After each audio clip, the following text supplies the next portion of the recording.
झारखंड में इस समय सबसे बड़ी चर्चा सरकार के बजट संकट को लेकर है। राजस्व कम और खर्च ज्यादा होने का सीधा असर राज्य के विभागों की योजनाओं पर पड़ रहा है। 8 दिसंबर को हेमंत सरकार दूसरा अनुपूरक बजट पेश करने जा रही है, लेकिन उससे पहले ही वित्त विभाग ने कई विभागों की मांगों पर बड़ी कटौती कर दी है। दैनिक भास्कर की रिपोर्ट के मुताबिक राज्य के अलग अलग विभागों ने योजनागत मद में करीब 13,400 करोड़ रुपए की मांग की थी, लेकिन वित्त विभाग में सिर्फ 4,000 करोड़ की मंजूरी दी, यानी विभागों को लगभग 9,400 करोड़ रुपए कम मिले। वजह साफ है, राजस्व घटा है और खर्च लगातार बढ़ रहा है। इसी दबाव के कारण सरकार को अपनी जेब कसनी पड़ रही है। सबसे ज्यादा कटौती ग्रामीण विकास, ग्रामीण कार्य, ऊर्जा, स्वास्थ्य, समाज कल्याण, वन विभाग और नगर विकास जैसे बड़े विभागों में हुई है। ये पहली बार नहीं है।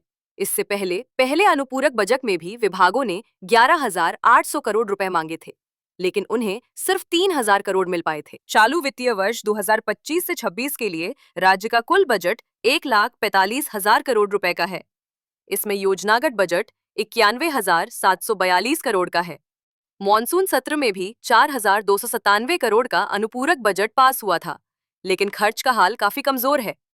8 महीने बीत चुके हैं, लेकिन विभागों ने अब तक केवल 41.57% यानी लगभग 38,200 करोड़ रुपए ही खर्च किए हैं। कई विभाग ऐसे हैं जिन्होंने अपनी राशि का आधा हिस्सा भी खर्च कर दिया है, जैसे ग्रामीण कार्य, आवास, आपदा प्रबंधन, सहकारिता और जनसंपर्क विभाग। लेकिन दूसरी तरफ 14 विभाग ऐसे भी हैं जो अपनी 10% राशि भी खर्च नहीं कर पाए। इनमें पंचायती राज, पेयजल, पशुपालन, खान और नागर विमानन जैसे विभाग शामिल हैं। राज्य की अर्थव्यवस्था मुख्य रूप से केंद्र की मदद, केंद्रीय करों में हिस्सेदारी, जीएसटी क्षतिपूर्ति और केंद्रीय योजनाओं पर आधारित है।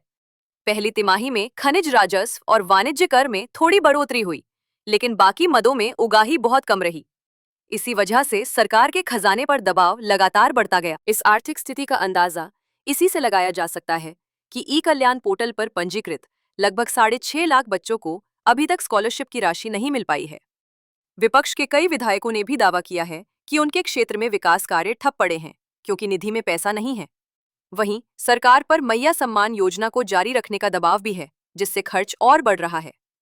हालांकि वित्त मंत्री राधाकृष्ण किशोर इस सारी चर्चा को खारिज करते हुए कहते हैं कि राज्य सरकार के खजाने में कोई संकट नहीं है और सब कुछ नियंत्रण में है।